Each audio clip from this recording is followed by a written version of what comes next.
하나님의 말씀은 마가복음 12장 27절이 되겠습니다. 하나님은 죽은 자의 하나님이 아니요 산 자의 하나님이시라. 너희가 크게 오해하였도다 하시니라. 아멘. 우리가 죽었다고 하는 것은 분해가 돼서 보이지 않는 것이 없어진 게 아닙니다. 그래서 물이 분해가 되면 산소와 수소로 나눠져서 공기 중에 있고, 또 물이 온도의 변화를 따라서 얼음이 되면 딱딱하게도 됩니다. 그래서 물이 되면 기체에게 액체가 돼서 우리가 마시면 먹을 수 있고 몸에 유익하게 됩니다. 몸속으로 들어갔던 물은 없어진 게 아니고 몸을 휘저어서 우리에게 새로운 활력소를 제공하고 또 몸 밖으로 나갑니다.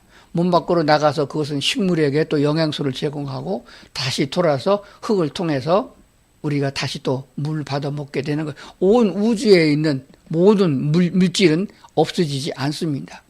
지구에서 달나라를 향한 로켓을 쏴 올려도 거기에 있는 것이에요. 없어지지 않는다는 것입니다. 그러므로 죽었다는 개념은 분리됐다는 개념이에요. 그러므로 사람의 구성 요소로 볼 적에 우리가 눈으로 보는 육체, 지금 살아있는 겁니다. 여러분과 저는 이게 살아있는 거예요. 그런데 죽으면은 몸은 있는데 숨을 안 쉬어요. 그 죽은 시체라고 그럽니다.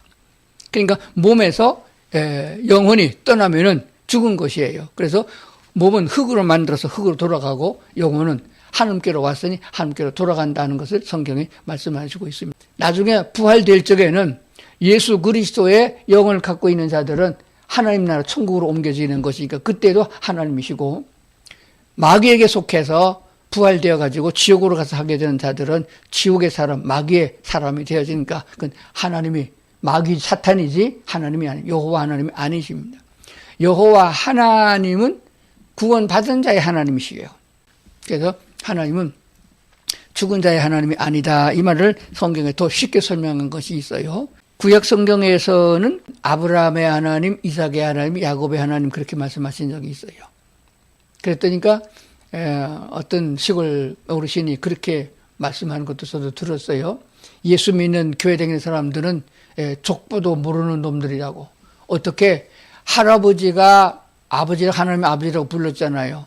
그러면 아들을 하나님이라고 뭐라고 불러야 돼? 할아버지라고 불러야 되죠. 그런데 할아버지도 하나님을 아버지, 아버지도 하나님을 아버지, 아들도 하나님 아버지, 뭐 그런 놈은 천수가 있냐 그러네. 그건 인간의 머리통으로 계산했을 때 그런 얘기가 나오는 거예요. 하나님은 죽지 않고 영원히 계시니까 할아버지에게도 아버지, 아들에게도 아버지, 손자에게도 아버지가 되는 거예요. 그러니까 그래서 하나님은 죽은 자의 하나님이 아니고 산 자의 하나님이다, 그런 것입니다. 그래서 이 얘기가 왜 나오게 됐나 하는 것이에요. 하나님은 죽은 자의 하나님이 아니다, 산 자의 하나님이다, 너희가 크게 오해하였도다 하는 이 마가복음 12장이나 또 누가복음에 나오는 얘기가 왜 나오게 됐냐 하는 것을 좀 살펴보겠습니다. 마가복음 12장 18절 좀 건너뛰어서 24, 27절 이렇게 보겠습니다. 18절에 보니까 부활이 없다 하는 사두개인들, 예수님 당시에도 부활은 없다 하는 파가 있었어요. 유대인들은 씨를 번식하는 것을 아주 중요하게 여겨요. 왜냐하면 그 너희가 낳는 씨, 아들 중에서 메시아가 오리라, 메시아가 오면 너의 모든 죄를 해결하고 구원으로 이끌 것이다 라고 했기 때문인 것이에요. 그러므로 아들을 결혼해서 아이를 못 낳으면 그거는 하나님이 저주한 거예요. 하나님은 너희가 낳는 자녀 중에서 메시아가 오리라. 그러니까 일단 자녀가 낳아야 돼요. 내가 낳는 자식이 아들, 딸이, 손자가 메시아인지 모르잖아요. 이 사두개인들이 예수께서 물은 얘기가, 어떤 사람이 있었는데 7형제를 낳습니다. 7형제를 낳았는데 7형제의 마지가 아들을 낳지 못하고 죽었어요. 그러면은 둘째 아들이 그 며느리, 그 형님의 부인이었던 형수를 데리고 살아서 아들을 하나 낳아서 형수님의 품에 안겨주고 자기는 자기 부인을 통해서 아들을 또 낳는 거예요. 근데 이놈은 둘째 아들도 아이를 못 낳고 죽었어요. 그러니까 셋째 아들이 그 형수랑 또 자서 아이를 낳아야 되는데 못 낳고 또 죽었어요. 그래서 7명의 아들이 다 한 여자를 데리고 살았는데 아들 하나도 못 낳고 죽었다. 다 죽었다. 그럼 다 부활하게 되는데 그러면 7 아들 중에서 그 여자는 하나고 아들은 7이란 말이에요. 그러면 그 여자는 누구를 데리고 삽니까? 이런 곤란한 질문을 예수님께 했단 말입니다. 부활이 있으면은, 살아났으면은, 죽은 아들 7명이 다 살아나고, 여자는 1명밖에 없지 않느냐? 그럼 누구랑 살아야 되냐? 누구 부인이 되냐? 이런 질문한 거예요. 그때 예수님께서 말씀하시기를 24절입니다. 예수께서 이르시되, 너희가 성경도 하나님의 능력도 알지 못하였으므로 오해했다. 그 말이 무슨 말인가 그러면은, 부활체는 부활했을 적에는 우리가 이 땅에 살아가고 있는 육체적인 삶과 다르다는 것을 말씀하고 있어요. 쉽게 말하면 군뱅이가 변해가지고서 나비가 됐다고 하면은 나비의 삶은 군뱅이와 같은 삶이 아니다라고 하는 것을 비유를 할 수 있는 것입니다. 27절에 가서 보겠습니다. 하나님은 죽은 자의 하나님이 아니고 산 자의 하나님이다. 너희가 크게 오해했다라고 했는데 이 오해했다는 우리나라 말 번역이 우리 마음에 얼른 잘 안다요. 그래서 다른 성경, 바른 번역 성경으로 봤더니 크게 잘못 생각하고 있다. 이렇게 번역한 것이 더 가깝게 번역한 것 같아요. 너희가 크게 잘못 생각하고 있다. 조금이 아니고 아주 크게 잘못 생각하고 있다. 우리가 다시 부활했을 적에는 그리스도 예수 안에서 예수를 믿어서 거듭난 성도들이 살아날 적에는 천사와 같은 모습, 하나님과 같은 모습으로 부활이고 예수를 믿지 않고 죽은 사람, 죄인이 죽었을 적에는 그들은 마귀와 같은 신으로 영으로 부활되는 거예요. 그러니까 마귀의 통치권 아래에 있는 지옥으로 가서 살아야 되고 구원받은 사람은 천국에 가서 살아야 된다 하는 말씀이 되는 것입니다. 오늘 우리는 어떻게 살아야 되느냐? 세상 방식대로 하게 되면 인정사정 보지 말고 그냥 악랄하게 살고 마귀적으로 살아더라도 짓밟고 올라가서 명예를 얻고 호의호적하고 세상식으로 잘 살고다. 그래봐야 100년도 안 돼요. 남은 생활 50년도 안 된다고 말입니다. 근데 조상님들, 우리 아버님들, 부모, 할아버지, 할머니 돌아가셔서 보면서도 그 길을 거역하지 못하고 그 길을 가면서도 왜 그 전철을 밟아가냐 그 말입니다.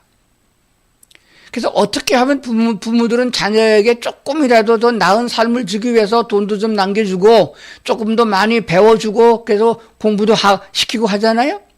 근데 그게 결론은 뭐냐? 결론은 똑같아요. 헛된 삶을 위해서 일생을 보내서 뭐 하겠느냐? 가치가 있냐 하는 것이에요.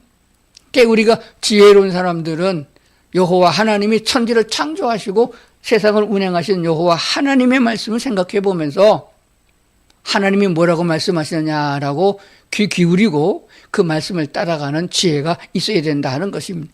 헛된데 가치가 없는데 마음 쓰지 말고 정말 올곧게 가치 있는데 마음을 쓰라. 그리하면은 우리 사람을 지으시고 천지를 지으신 하나님이 육체를 입고 살아가는 동안에 필요한 것도 공급해 주신다 하는 말씀을 기억해야 됩니다.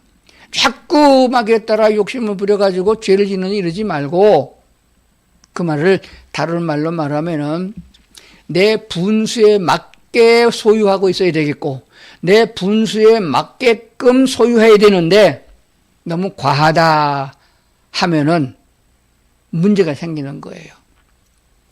음식을 먹어도 적당한 양으로 먹어야지 너무 과하게 먹으면 배탈이 나잖아요. 보약을 먹어도 너무 과하게 먹으면요 몸에 이상이 생겨요. 하나님이 나를 더 잘 알아요. 내가 하나님을 더 잘 알아요. 하나님이 나를 만드셨기 때문에 나를 더 잘 아는 거예요. 그러면 하나님께서 나를 보시고 계시잖아요. 그럼 내가 구할 적에 하나님께서 나를 더 잘 아시니까 하나님이 내 형편과 사정을 더 잘 아시니까 내 형편과 사정을 보시고 구분 살펴 주시옵소서. 그러면은 아까 제가 뭐라고 말씀드렸죠? 하나님이 관심이 있는 쪽으로 같이 나가야 그래야 구하는 바를 응답된단 말이에요. 그러면은 뭐 주세요, 뭐 해주세요, 뭐 해주세요 이렇게 기도하는 건 어린아이의 기도고 믿는 사람이라면은 하나님이 보셔서 내가 하나님께 정말 쓰임받고 가치 있는 천국 시민으로 합당한가를 생각해 보면서 하나님이 내게 믿음을 더해 주시고 하나님이 내게 지혜를 더해 주셔서 하나님이 관심을 갖는 사람들에게 전도할 수 있게 하시고 하나님이 사랑하는 자를 나도 사랑할 수 있게 해주시고 하나님이 베푸신 능력과 힘으로 주의 사랑을 나타내는 그래서 하나님께 영광을 돌리는 삶을 살게 하시옵소서. 이렇게 기도해야 하나님이 나와 함께 계시길 피부로 느끼게 된다. 그런 말씀이 되는 것입니다.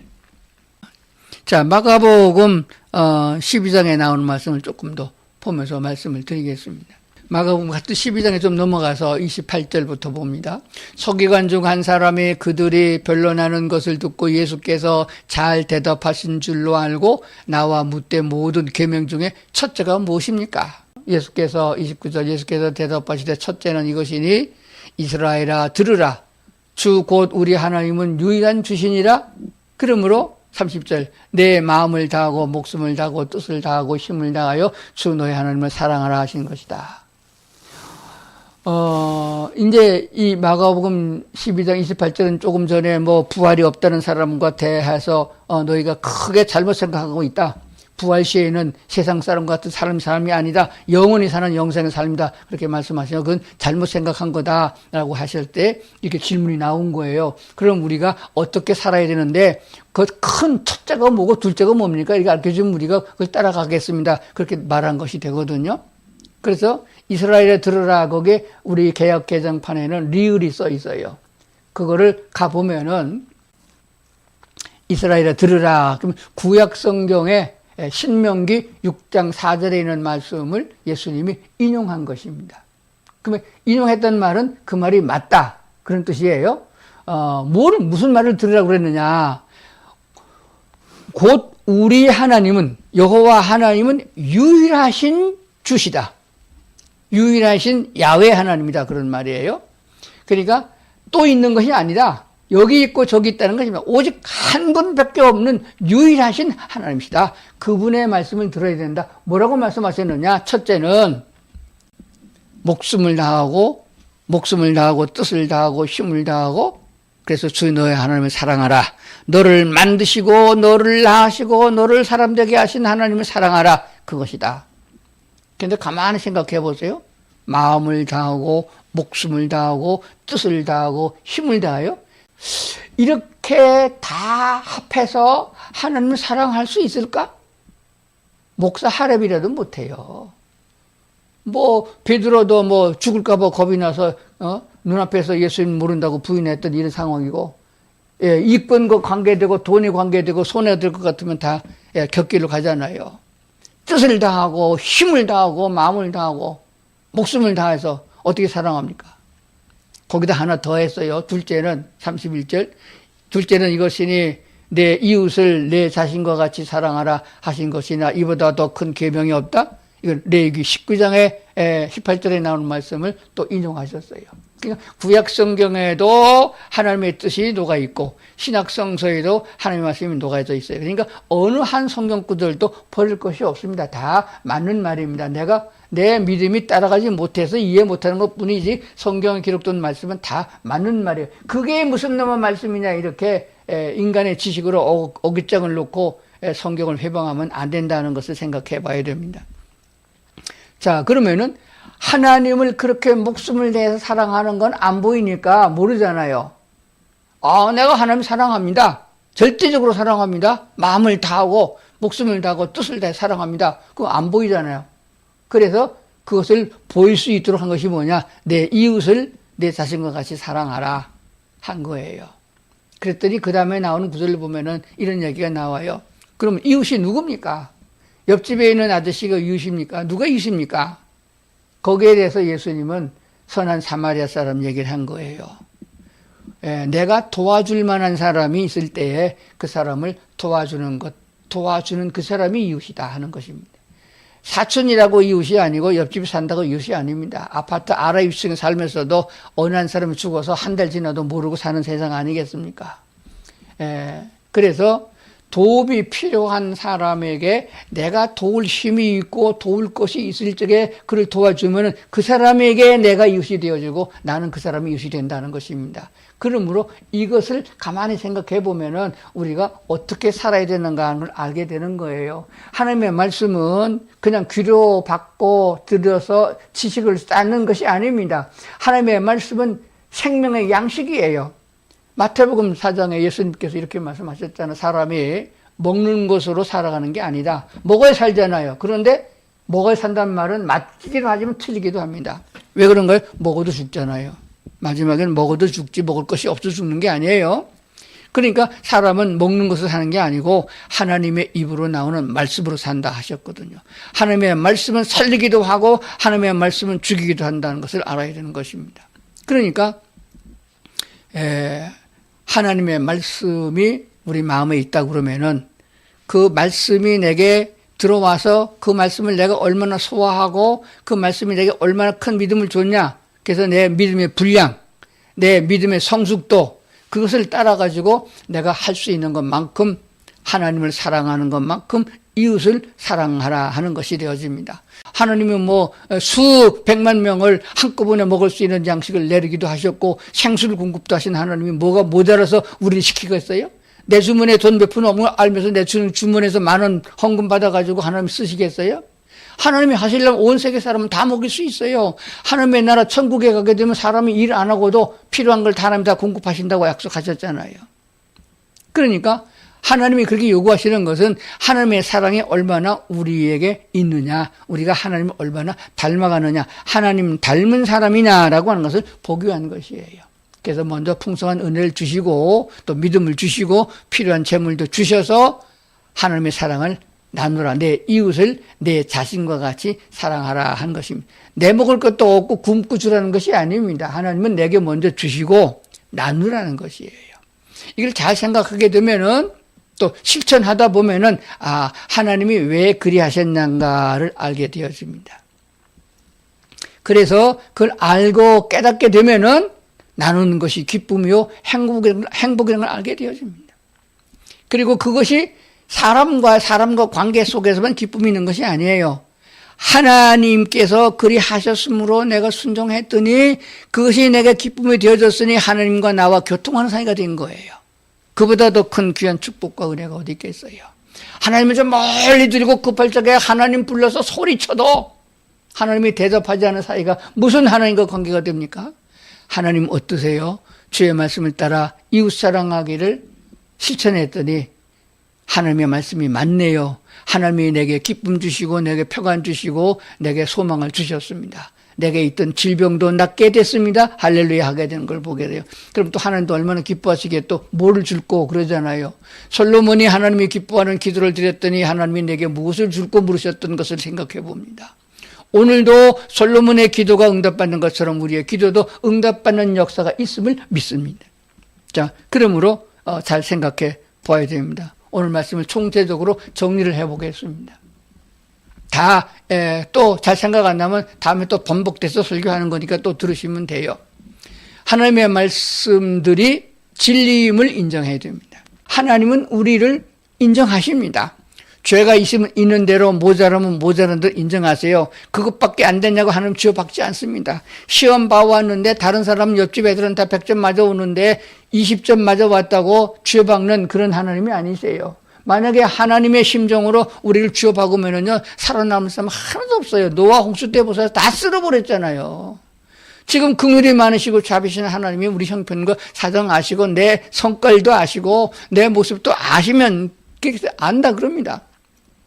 그런데도 불구하고 내가 그렇게 애쓰고 하나님을 사랑하려고 발돋움하는구나. 그럼 하나님께서 도와주신다. 그 성령이 보혜사 성령이 돕는다는 뜻을 갖고 있는 성령이 아니시겠어요. 하나님은 우리가 뭔가 하고자 할 때 돕는 분이시지 들어놓이는 자에게 도와주시는 분이 아니세요.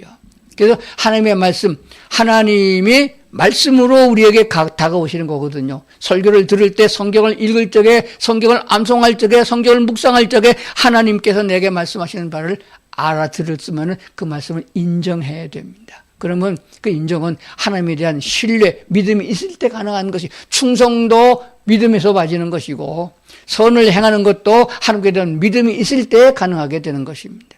그래서 하나님을 인정하게 되면은 마땅히 따르려는 마음이 생기게 되는 것이에요. 쉽게 제가 예를 하나 말씀드리겠습니다. 이번 이제 5월달 가정의 달이잖아요. 그래서 제가 밑에 있는 아들이 셋이 있는데 다 결혼해서 손자, 손녀들이 있잖아요. 미국에 있는 놈은 못 왔지만은 한국에 있는 큰아들, 둘째 아들, 손자들 다 왔어요.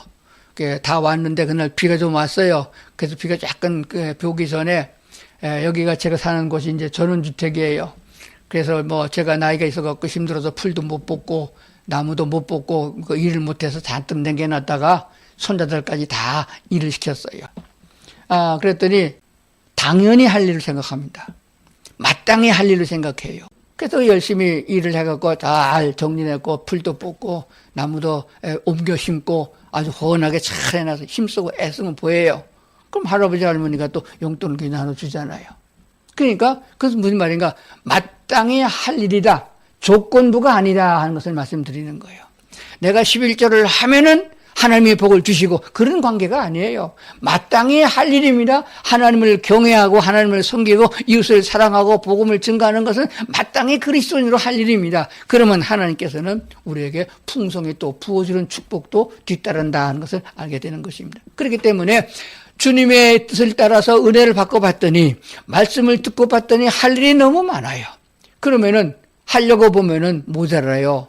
기력도 모자르고 지식도 모자르고 돈도 모자르고 그럽니다. 그럼 어떻게 구하라 하는 것이 하나님께 구하고 믿음을 주시면은 믿음의 힘으로 살아가는 것이다. 그런 다음에 뭐가 와집니까? 신앙 간증이 생기는 거예요. 말씀을 듣고 은혜 받고 은혜 받은 대로 따라 순종했더니 그것이 즐거운 마음으로 마땅히 할 일이기 때문에 했더니 안 해도 하나님이 벌 안 주세요.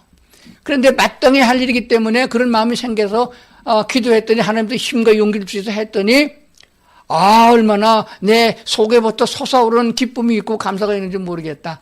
그래서 신앙 간증이 생기는 거예요. 그것을 우리는 신앙의 또한 열매라 이렇게 말합니다.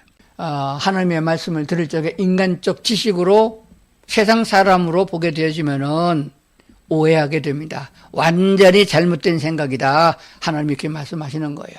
그러므로 필요한 만큼만 받아들여요. 그래서 우리는 어떤 일을 만나게 되면은 의사가 진찰을 받았는데 너 그렇게 하다가 이제 죽는다 그랬어요. 그러면 그 말씀도 붙잡고 성경은 뭐라고 말씀하시는가 이게 견주어 보는 거예요. 그래서 믿음이 오면은 의사를 버리고 하나님의 말씀을 따르는 거예요. 과학적으로 우리도 세상적으로 살아야 됩니다. 직업을 선택해야 됩니다. 어떻게 할 거냐? 하나님의 말씀이 뭐라고 말씀하시는가 이렇게 견줘보고 기도해보다가 만약에 믿음이 오면은 믿음을 따르라 그런 말이에요. 매사가 그렇습니다. 언제까지나 우리가 60대로 사는 게 아닙니다. 언제까지나 20대로 사는 게 아니에요. 다 70대, 80대를 거치면서 죽음의 문턱에 서게 되는 거예요. 그때에도 세상을 의지하렵니까? 그때에도 과학을 의지하고 그때도 의사를 의지하렵니까? 의사도 죽잖아요. 그러니까 지금부터 하나님의 말씀을 신뢰하고 하나님의 말씀을 따르고자 하는 훈련이 되어져야 된다 하는 것이 되어집니다. 여호와 하나님은 참이십니다. 진리입니다. 하나님은 우리를 자유롭게 하십니다. 그러므로 그리스도께서 우리에게 자유를 주셨으므로 자유를 놓치지 말아라 말씀하고 있습니다. 자유롭게 신앙생활을 하고 자유롭게 사랑하고 자유를 가지고 하나님을 닮아가는 삶이라는 것입니다. 그 결과는 사랑이라는 열매를 맺어주는 거예요. 하나님을 사랑하는 사랑이 우리 가슴에 있고 그 가슴에 있는 사랑이 이웃에 나눌 적에 지상천국이 이루어지는 거 아니겠습니까? 천국은 환경이 아닙니다. 사람이에요. 하나님의 형상을 닮은 사람이라 그런 말입니다. 환경이 천국을 만드는 것이 아닙니다. 사람의 됨됨이가 천국을 만드는 것이에요. 오늘 말씀 들은 우리 온 성도들이 하나님의 본질인 진리와 자유와 사랑의 열매를 낳을 수 있는 거룩한 하나님의 형상을 닮아가는 그래서 주님을 더욱 의지하는 확고한 믿음을 갖는 성도들 될 수 있기를 주의 이름으로 축원합니다.